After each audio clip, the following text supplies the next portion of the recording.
Everyone. आज हम Allahabad university के जो पीजी एंट्रेंस के सिलेबस है उसको हम डिस्कस करेंगे। सिलेबस नहीं, अब इतना टाइम तो बचा नहीं है हमारे पास, पर हर एक टॉपिक से जितने क्वेश्चंस बन सकते हैं तो हम उस हर क्वेश्चन को बनाकर और ख़ुद से डिस्कस करेंगे, ठीक है। तो फिर आज हमारा जो पहला टॉपिक है वो है Sphenodon as a living fossil fuel. Okay, तो इसमें से जैसे कि how many questions will raise from Sphenodon as living fossil fuels, ठीक है। कितने क्वेश्चंस इस टॉपिक से बन सकते हैं उसको हम विथ आंसर आज यहाँ पर डिस्कस करेंगे। तो बिना टाइम वेस्ट किए हम वीडियो को शुरू करते हैं। पहला क्वेश्चन है हमारा क्लैरिफिकेशन क्वेश्चन, जैसे कि इस टॉपिक से क्लैरिफिकेशन के लिए क्या क्या पूछा जा सकता है वो, जैसे कि what is living fossil fuel, living fossil fuel कहते किसे हैं। तो इसका आंसर हो जाएगा अ living fossil fuel is an extent organism that closely resemble species known only for the fossils record and has undergone little morphological change and very long geological time span। कह सकते हैं कि फॉसिल रिकॉर्ड से ऐसा मिलता जुलता living fossil fuel जिसको सदियों के मतलब कि बहुत ही लंबा टाइम स्पैन गुजारना पड़ता है बरी होकर, थोड़ा सा मॉर्फोलॉजिकल उसकी मॉर्फोलॉजी में चेंज के लिए, ठीक है। मतलब उसे कुछ भी प्राप्त करने के लिए उसको बहुत ही लंबा टाइम गुजारना पड़ता है अपने हल्के से चेंजेस के लिए, अपने अंदर के हल्के से चेंजेस के लिए। तो सेकेंड क्वेश्चन है what is the tuatara genus Sphenodon, ठीक है। तो ये टुटारा क्या है? The answer is the tuatara is a reptile native to New Zealand's. तो ये एक ऐसा रेप्टाइल है जो कि न्यूजीलैंड में रहता है, belonging to the genius Sphenodon, जो कि सेफेडॉन जीनस से बिलोंग करता है। It is the only surviving member of the order Rhynchocephalia. तो ये राइनोकोसेफेलिया से के एक ऐसा ही सिर्फ यही एक मेंबर है जो कि अभी तक जिंदा या फिर जो भी अभी तक एग्जिस्ट कर रहा है। नेक्स्ट क्वेश्चन है what are the fossil fuels. Fossil fuels क्या है? Fossil fuels are the natural fuels such as coal, oil and natural gas. तो फॉसिल फ्यूल्स जो होते हैं वो एक ऐसे नेचुरल फ्यूल्स हैं जैसे कि कोयला हुआ, तेल हुआ या फिर नेचुरल गैसेस हुई, ये सब बनता है। The remains of ancient plants and the animals that were subjected to heat and pressure over the million of years। तो ये जो होता है कि जो पुरानी पेड़ होते हैं या फिर जैसे जानवर होते हैं, इन सब पे जब हीट और प्रेशर पड़ता है, बहुत सालों का हीट और प्रेशर, तो ये सब इन नेचुरल फ्यूल्स में, फॉसिल फ्यूल्स में डेवलप हो जाते हैं। तो नेक्स्ट क्वेश्चन है हमारा, तो ये जो इसको हम इसलिए बोलते हैं लिविंग फॉसिल फ्यूल क्योंकि ये अभी तक अनचेंज है, इसकी जो मॉर्फोलॉजी है वो चेंज नहीं हुई है, बहुत ही मिलियंस ऑफ ईयर्स हो चुके हैं और ये अभी तक जो भी इसके एंशिएंट एंसेस्टर्स हैं फॉसिल रिकॉर्ड्स में, जो भी इसके एंशिएंट एंसेस्टर्स हैं उनसे ये रिसेंबल करता है, उनसे ये मिलता जुलता है काफ़ी, ठीक है, इसलिए इसको हम बोलते हैं। नेक्स्ट क्वेश्चन है what is the relationship between living fossils and the fossil fuels. Living fossil और फॉसिल फ्यूल्स में डिफरेंस क्या है? तो there is no direct relationship between living fossil fuel and fossil fuels. इन दोनों में कोई डायरेक्ट रिलेशनशिप नहीं है। The term living fossil fuels pertains to biology and evolutionary history and the fossil fuels related to geology and energy resources. जो living fossil fuels होता है वो बायोलॉजी होता है, इवोल्यूशनरी हिस्ट्री होती है, मतलब कि इसमें कुछ ना कुछ इवोल्यूशन हुआ रहता है, कुछ ना कुछ बढ़ाव हुआ रहता है, कुछ ना कुछ चेंज हुआ रहता है। और जो लिविंग फॉसिल फ्यूल होता है, जो फॉसिल फ्यूल होता है वो जियोलॉजी से रिलेट करता है, इससे कुछ एनर्जी रिसोर्सेज होते हैं उनसे ये रिलेट करता है। तो नेक्स्ट क्वेश्चन है हमारा साइंटिफिक क्वेश्चंस, मतलब इसमें जो भी साइंटिफिक वे होगा उसमें से क्वेश्चंस कितने पुटअप हो सकते हैं। तो फर्स्ट क्वेश्चन है मतलब 6 नंबर टोटल में, how do scientist study and classify living fossil fuels like the tuatara. तो जो साइंटिस्ट थे उन्होंने कैसे इसकी स्टडी की, कैसे उन्होंने क्लासीफाई किया कि लिविंग फॉसिल फ्यूल है, ट्यूटेरा जो है लिविंग फॉसिल फ्यूल तरह है। तो scientist compare the physical characteristics and genetic makeup of living species and their ancient fossilized counterparts.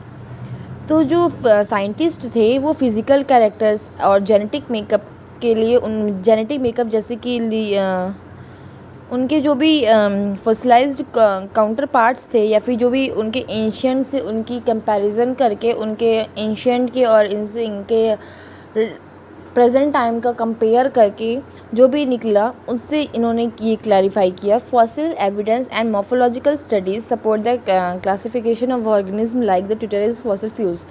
तो इसके जो एविडेंसेस पाए गए, जो मॉर्फोलॉजिकल सपोर्ट्स पाए गए, जो मॉर्फोलॉजिकल स्टडी हुई इनके एंशियंट से इनकी मिलती हुई थी, इसलिए इस ऑर्गेनिज्म को हम लोग as a living fossil fuel बताए। ठीक है, नेक्स्ट क्वेश्चन है how does the environment of New Zealand support to the survival of the tuatara. तो जो न्यूजीलैंड का इन्वायरमेंट था वो ट्यूटेरा के लिए कैसे ही सपोर्टिव बना उसके सर्वाइवल के लिए। ठीक है, the relatively stable and the isolated environment of New Zealand, जो वहाँ पे रिलेटिवली स्टेबल इन्वायरमेंट था और बहुत ही आइसोलेटेड इन्वायरमेंट था न्यूजीलैंड का, along with specific conservation effort, कुछ स्पेसिफिक कंजर्वेशन एफर्ट्स भी उन लोगों ने किए थे, has help in preserving the tuatara by the protecting it from many of the evolutionary pressure that leads to significant change or extent। तो ये सब उसको हेल्प किए, उसको प्रिजर्व करने में, अपने आप को बचाने में, प्रोटेक्ट करने में, एवोल्यूशनरी प्रेशर को जो कि उसे चेंज कर सकता था, एवोल्यूशनरी प्रेशर को और जो भी उसके चेंजेस में वो बनते या फिर उसके एक्सटेंट होने का कारण बनते, उन सब से वो खुद को प्रोटेक्ट कर रहा था, फिर प्रिजर्व कर रहा था। तो नेक्स्ट क्वेश्चन है हमारा मिसइंटरप्रिटेशन क्वेश्चंस हैं। इसमें से बस एक ही क्वेश्चन है जो कि हमारा है, is there any scientific basis to link the tuatara with fossil fuels directly. ऐसा कोई साइंटिफिक बेसिस है जो कि ट्यूटेरा को फॉसिल फ्यूल से डायरेक्टली लिंक करे? तो उसका आंसर है no, there is no scientific basis to link the tuatara with fossil fuels directly. ऐसा कोई भी लिंक या फिर ऐसा कोई भी साइंटिफिक बेसिस नहीं है जो ट्यूटेरा को फॉसिल फ्यूल से डायरेक्टली लिंक करे। जो टर्म फॉसिल होता है इन लिविंग फॉसिल फ्यूल, जो लिविंग फॉसिल फ्यूल्स में फॉसिल जो टर्म होता है is used metamorphically to describe the organism ancient lineage and unchange morphology. तो जो ये टर्म फॉसिल होता है लिविंग फॉसिल फ्यूल्स में, ये यूज़ होता है उसके मेटामॉर्फिकली चेंज या फिर उसकी उस ऑर्गेनिज्म के एंशिएंट टाइम से लिंकेज या फिर बोल सकते हैं कंपैरिजन, या फिर बोल सकते हैं कि उनका ऐसा कोई लिंक जो उनके एंशिएंट एंसेस्टर में पाए जाते हैं और इनमें भी पाए जाते हैं, इस टाइप का। एंड अनचेंज मॉर्फोलॉजी, और उसकी जो मॉर्फोलॉजी में हो वो चेंज भी ना हो। While fossil fuels refers the energy resources and derive the ancient organic matter. जो कि फॉसिल फ्यूल होते हैं और जो टोटल फॉसिल फ्यूल होते हैं वो होते हैं एक ऐसा एनर्जी रिसोर्स बोल सकते हैं जिसको कि हम एंशिएंट ऑर्गेनिक मैटर, किसी मैटर से हम ऐसे एनर्जी रिसोर्स को पाएँ, उसको हम फॉसिल फ्यूल कहते हैं। लिविंग फॉसिल फ्यूल और फॉसिल फ्यूल का आई होप अब डिफरेंस समझ में आ जाएगा, या फिर हम एक ऐसा ही बता देते हैं आपको कि जो लिविंग फॉसिल फ्यूल होता है उसमें कोई भी मॉर्फोलॉजिकल चेंज नहीं होता है, वो अपने एंसेस्टर्स से थोड़ा ना थोड़ा लिंक करते रहते हैं। उनमें जो मेटामॉर्फिकली जो वो ऑर्गेनिज्म होती हैं वो डिस्क्राइब्ड होती हैं, और जो फॉसिल फ्यूल होता है वो किसी एंशिएंट मैटर से किसी एनर्जी के रिसोर्स बनने का जो सफ़र होता है उसको हम फॉसिल फ्यूल कहते हैं। आई होप अब इन दोनों में डिफरेंस क्लियर हो गया होगा आपको। जो नेक्स्ट टॉपिक है हमारा वो है एजुकेशनल क्वेश्चंस। इसमें से कितने क्वेश्चंस पुट हो सकते हैं? इसमें से मेनली 2 क्वेश्चंस हैं। How can the concept of living fossil fuel help in understanding the evolution and extension. तो जो ये टर्म कॉन्सेप्ट है फॉसिल फ्यूल का, जो कॉन्सेप्ट है वो कैसे हमें हेल्प करेगा समझने में, एवोल्यूशन और एक्सटेंशन का कॉन्सेप्ट समझने में कैसे हेल्प करेगा? तो जो इसका आंसर है वो है studying living fossil fuel like the tuatara provides the insights into how certain species and remain unchange over the long period. तो जो फॉसिल फ्यूल्स की होता है, जैसे कि इसमें एग्जांपल में इसने ट्यूटेरा का ही बताया है कि ये बहुत ही लंबे टाइम तक अनचेंज, मतलब कोई भी चेंज नहीं हो सकता रहता है इनमें। इस टर्म को लेते हुए उसने डिफ़ाइन किया है offering clues about evolutionary stability, environmental adaptation and the factors that contribute both survival and extinction। तो इसने वो कहा है कि ऐसे बहुत सारे क्लूज़ उसको मिलते हैं कि इवोल्यूशनरी स्टेबिलिटी उसने बना के रखी, इन्वायरमेंटल उसने इन्वायरमेंट को अडाप्ट किया, जैसे इन्वायरमेंट हो रहा है उसमें उसने अडाप्ट किया, और ऐसे फैक्टर से वो बच के रहा कि जो कि सर्वाइवल और एक्सटेंशन दोनों में कंट्रीब्यूट करते हैं। उसने अपने आप को उस फैक्टर से बचा के रखा और वो ज़िंदा रहा। ठीक है, इस टर्म के थ्रू हम लोग इसको एवोल्यूशन और एक्सटेंशन में समझ सकते हैं, इस कॉन्सेप्ट से हम इसको समझ सकते हैं। तो नेक्स्ट क्वेश्चन है, what role does the study of living fossil fuels play in modern biology and palaeontology. तो ऐसा जो फॉसिल फ्यूल की स्टडी है वो मॉडर्न बायोलॉजी या प्लेनेटोलॉजी में क्या रोल प्ले करेगी, क्या हेल्प करेगी, ये क्वेश्चन है। तो इसका आंसर है, the study of living fossil fuels helps scientist understand the evolutionary process. तो जो लिविंग फॉसिल फ्यूल्स की जो कॉन्सेप्ट है वो साइंटिस्ट को हेल्प करेगा समझने में एवोल्यूशनरी प्रोसेस को, biodiversity and the history of life on earth.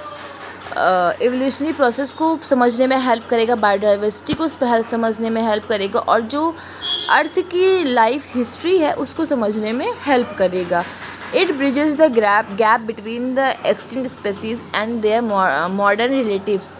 ये जो है एक्सटिंक्ट स्पेसीज़ और मॉडर्न रिलेटिव्स के बीच में एक ब्रिज की तरह हेल्प करेगा। गैप जो है वो मतलब इन मॉडर्न रिलेटिव्स और जो एक्सटिंक्ट स्पेसीज़ है इन दोनों के बीच में जो गैप है उनको भरने का काम करेगा, और shedding light on ancient ecosystem and evolutionary lineage. ये एंशिएंट इकोसिस्टम और एवोल्यूशनरी लाइनेज के पढ़ने के, उन पे प्रकाश करने के या फिर उनके संबंध में और जानकारी प्राप्त करने में हेल्प करेगा। ये जो 10 क्वेश्चंस हमने डिस्कस किए हैं ये सेफेडोन एज लिविंग फॉसिल फ्यूल्स से रिलेटेड जितने भी क्वेश्चंस आ सकते थे या फिर जितने भी क्वेश्चंस बन सकते थे हम उन सब को यहाँ पे आज डिस्कस कर चुके हैं। तो नेक्स्ट जो हमारा सिलेबस का पीजी एंट्रेंस के सिलेबस का जो टॉपिक है वो है हमारा biting mechanism of poisonous snake. तो हम इससे जितने भी रिलेटेड क्वेश्चंस पूछे जा सकते हैं इस टॉपिक से हम उसको डिस्कस करेंगे। तो आई होप वीडियो समझ में आया होगा। समझ में आया हो तो वीडियो को लाइक और शेयर करें और अपने डाउट्स को कमेंट में ज़रूर बताएं। अगर आपको टॉपिक से रिलेटेड एमसीक्यूज़ क्वेश्चन चाहिए तब आप कमेंट में बता सकते हैं। हम एमसीक्यूज़ क्वेश्चन कैसे पूछे जाएंगे, इन टॉपिक्स से क्या क्या क्वेश्चंस एमसीक्यूज़ में कैसे पुटअप करे जाएंगे, कैसे क्वेश्चंस रहेंगे, हम उन सबको यहाँ पर डिस्कस कर लेंगे। ठीक है, तो कमेंट में बताइएगा तो हम उसके भी वीडियोस लेकर आएंगे। तो नेक्स्ट वीडियो शाम तक आ जाएगा एंड तैयारी कैसी चल रही है ज़रूर बताइएगा। मिलते हैं नेक्स्ट वीडियो में। Thanks for watching.